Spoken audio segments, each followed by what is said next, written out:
নাজিরাবাদ কাণ্ডের প্রতিবাদে পথে এবার যুব কংগ্রেস। নিউ মার্কেটে ওয়াও মোমোর আউটলেটের সামনে আজ বিক্ষোভ দেখালো যুব কংগ্রেস।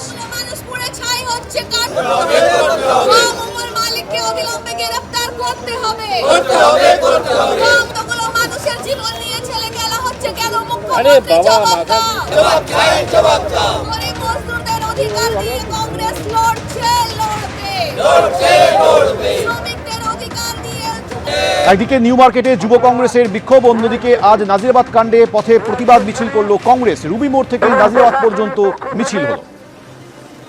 এর বিরুদ্ধে কোন রকম ইতিবাচক ভূমিকা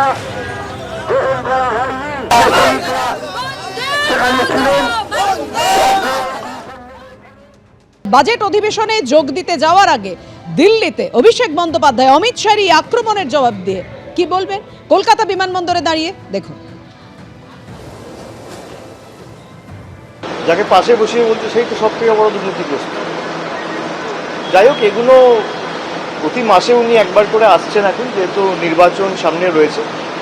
নির্বাচনের পর তো এদের ঠিকই খুঁজে পাওয়া যায় না, কিন্তু যারা দুর্নীতি নিয়ে তদন্ত করার কথা বলে, বিজেপির দুর্নীতির বিরুদ্ধে লড়াইয়ের কি নিদর্শন গত 10-12 বছরে প্রত্যেকটা জয়েনিংয়ে এখানে বিরোধী দল নেতা, আসামে হিমন্ত বিশ্ব শর্মা, মহারাষ্ট্রে নারায়ণ রানে, কিছুদিন আগে উপমুখ্যমন্ত্রী মহারাষ্ট্রে একটা দুর্ভাগ্যজনক ঘটনায় মারা গেছে, আমি তার নাম করব না, কিন্তু একাধিক ভুরি ভুরি উদাহরণ রয়েছে।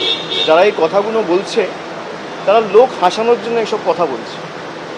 আর যারা বর্ডার সুরক্ষিত করার কথা বলছে, বিজেপির লোকসভার সাংসদ রানাঘাটের জগন্নাথ সরকার, তিনি বলেছেন বিজেপি ক্ষমতায় এলে বাংলাদেশের সাথে বর্ডার বিজেপি সরকারই তুলে দেবে। এটা আমার কথা না, এটা জগন্নাথ সরকারের কথা। তা অমিত শাহ কি জগন্নাথ সরকারকে শোকজ করেছেন? হয় অমিত শাহ ঠিক, নইলে জগন্নাথ সরকার ঠিক। যদি অমিত শাহ ঠিক হয় তাহলে জগন্নাথ সরকারকে শোকজ করা উচিত, আর যদি জগন্নাথ সরকার ভুল হয় আর অমিত শাহ ঠিক হয় তাহলে স্পষ্ট করে বিজেপি নেতৃত্বের বলা উচিত। দুটোর মধ্যে তো একটাও হয়নি, কিন্তু লোক হাসানো ছাড়া আর কিছু নয়। अभिषेक अमित शाह कह रहे हैं कि 38% से कब 45% वोट हो जाएगा, दीदी आपको समझ में भी नहीं आएगा। रावण भी सोचे थे राम उनको हरा नहीं सकते जी, रावण भी सोचे थे राम उनको हरा नहीं सकते, लंका क्रॉस करके नहीं आ सकते। अमित शाह ऐसा कह रहे हैं। वो तो पिछला बार भी कहे थे कि 200 पार होंगे। जब लोकसभा के चुनाव था तब भी देश के प्रधानमंत्री खुद बोले थे कि सबसे अच्छा प्रदर्शन हमारा बंगाल से होंगे। उसके बाद आपने देखा बहुत सारे एग्जिट पोल्स में भी बंगाल में 42 सीट्स में 30 सीट 32 सीट बीजेपी को दिया गया था। जब बैलेट बॉक्स खुला तब आपने देखा बाजी पलट गया।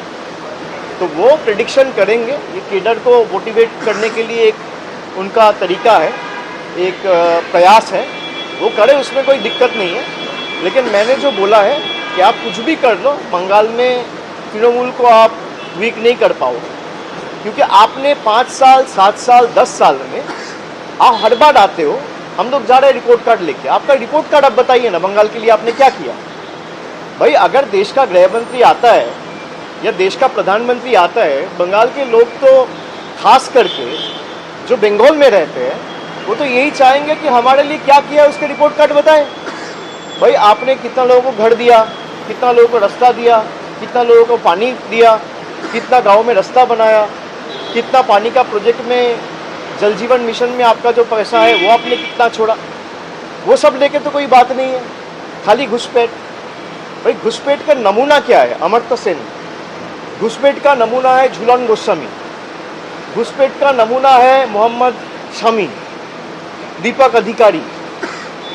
जो बीजेपी के नेता अमर्त्य सेन को नहीं छोड़ते हैं, हमारे यहाँ पे जो रेवोल्यूशनरीज है उनको नहीं छोड़ते हैं, उनसे आप क्या ही आशा रखिएगा। আজকে মতুয়ানি একই কথা বলছেন যে ভয় পাওয়ার কোনো কারণ নেই। 10 লক্ষ কোটি টাকা বাংলা সরকারকে দিয়েছে, কোথায় গেল সেটা? প্রকাশ করুক, শ্বেতপত্রটা প্রকাশ করুক। 10 লক্ষ কোটি টাকা কি খাতে দেওয়া হয়েছে? আর গত 10 বছরে বিশেষ করে বিজেপি যবে থেকে ক্ষমতায় এসছে 2014 থেকে 2026 12 বছরে বাংলা থেকে তারা কত টাকা নিয়ে গেছে। আমি 7 বছরের একটা পরিসংখ্যান আপনাদের দিয়েছি, সেখানে আমি মানে অর্থবর্ষ ভেঙে ভেঙে ফিনান্সিয়াল ইয়ার ধরে ধরে আপনাদের বলেছি যে গত 7 বছরে বিজেপি বাংলার মাটি থেকে ডাইরেক্ট এবং ইনডাইরেক্ট ট্যাক্সের মাধ্যমে, ইনকাম ট্যাক্স জিএসটির মাধ্যমে আমাদের বাংলা থেকে খালি 6.5 লক্ষ কোটি টাকা নিয়ে গেছে। আমি তো তথ্য পরিসংখ্যান সামনে রেখেছি। আপনি কোথায় কত টাকা দিয়েছেন, আর 2021 নির্বাচনে আপনি হারার পর বাংলার কটা লোককে বাড়ি দিয়েছেন, কটা গ্রামীণ রাস্তা করেছেন, আর কটা 100 দিনের জব কার্ড হোল্ডারের ডাইরেক্ট ব্যাঙ্ক অ্যাকাউন্ট করে আপনি ব্যাঙ্ক অ্যাকাউন্ট ট্রান্সফার করে তাদের অ্যাকাউন্টে টাকা পৌঁছেছেন, আপনি শ্বেতপত্রটা প্রকাশ করুন। 10 লক্ষ কোটি না, আমি বলছি 5 বছরে এই 3-4টে কাজ যেটা বললাম, 10 পয়সার হিসাব বিজেপি দিন। তারা 10 লক্ষ কোটি টাকা বলছে, তো আমি 10 পয়সার হিসাব চাইছি যে 21 থেকে 26 আপনি কটা 100 দিনের জব কার্ড হোল্ডারকে, যারা আবাস যোজনার প্রকৃত প্রাপক, অ্যাকচুয়াল বেনিফিশিয়ারি, যাদের আবাস প্লাস তালিকায় নাম ছিল, কজনকে ক পয়সা দিয়েছেন। 60% টাকা দেওয়ার কথা কেন্দ্র। আপনি গ্রামীণ রাস্তায় ক পয়সা দিয়েছেন গত 4-5 বছরে, আপনি আবাসে কত টাকা দিয়েছেন গত 4-5 বছরে, তালিকা প্রকাশ করুন না। মানুষের জলের টাকা এরা আটকে রাখে। জল জীবন মিশনে প্রায় 2525 কোটি টাকা এই বছরে আটকে রেখেছে, জল দেয় না। এসআইআর নিয়ে যতই বিরোধ দেখান, এসআইআর হবে, নিয়ম মেনেই হবে, এবং মতুয়া নিয়ে আপনারা ভয় দেখানোর চেষ্টা করছেন, তাদের ভয় পাওয়ার কোনো কারণ নেই। একই রেফারেন্সে দুটো কথা উল্লেখ করছেন। আরে ওদের নেতারাই তো বলেছে মতুয়া ভাইদের যদি নাম বাদ দেয় বাদ দেবে। তৃণমূলকে আক্রমণ না করে বিজেপি আগে ডিসিপ্লিনারি অ্যাকশন, যে বিজেপির সাংসদরা মতুয়ার বিরুদ্ধে কথা বলে, মতুয়াকে ভয় দেখাচ্ছে কে? শান্তনু ঠাকুর, অসীম সরকার। বাংলায় কে বলেছিল এসআইআর ঘোষণা হওয়ার আগে যে 1 কোটি লোকের নাম বাদ যাবে? তা মানুষকে ভয় দেখাচ্ছে কে? তৃণমূল তো বলেনি। বিজেপির নেতারাই তো বলেছে 1 কোটি লোকের নাম বাদ যাবে। বিজেপির নেতারাই তো বলেছে ড্রাফট লিস্ট পাবলিশ হওয়ার পর দেখবেন সংখ্যাটা যখন অ্যাকচুয়াল বেরোবে, ফাইনাল ভোটার লিস্টে 1 কোটি নামই বাদ যাবে। বিজেপি তো টার্গেট সেট করে দিচ্ছে ইলেকশন কমিশনের জন্য। এরা কিভাবে কথা বলে?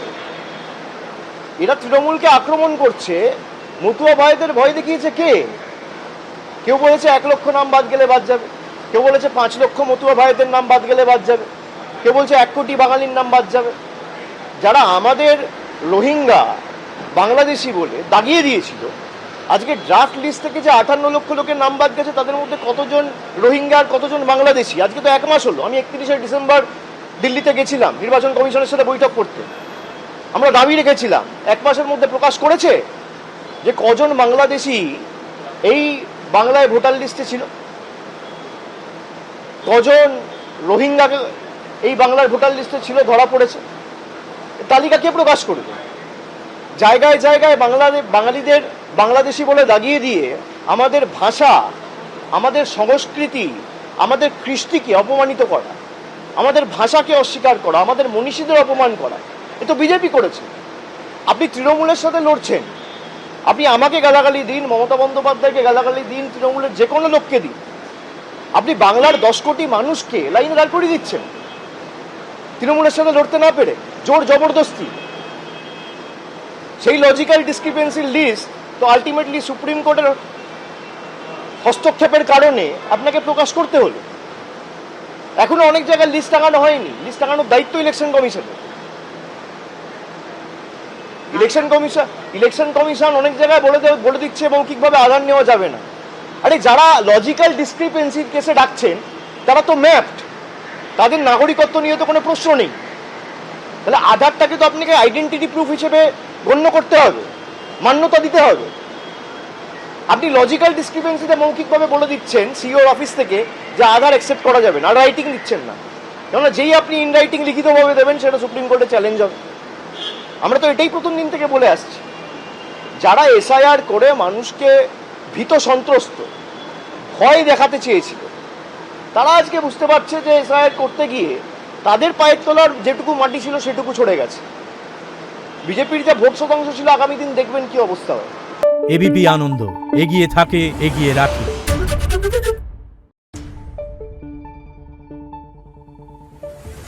Thank